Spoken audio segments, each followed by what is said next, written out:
Honesty and brutality, toughness and fitness, ఇలాంటి rare mix ఉన్న ఒక్కడు కావాలి.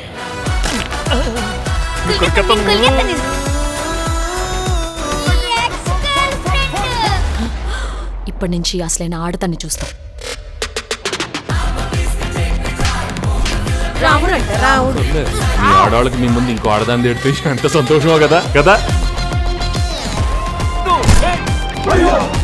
ప్రతి మగాడికి పెళ్లికి ముందుకు లవర్ ఉంటుంది.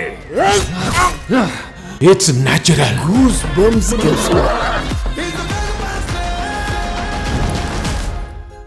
ఆ వీక్ మూమెంట్లు అడిగినా టెంప్ట్ అయ్యి ఫ్లాష్ బ్యాక్లు మాత్రం చెప్పకండి, అర్థమవుతుందా?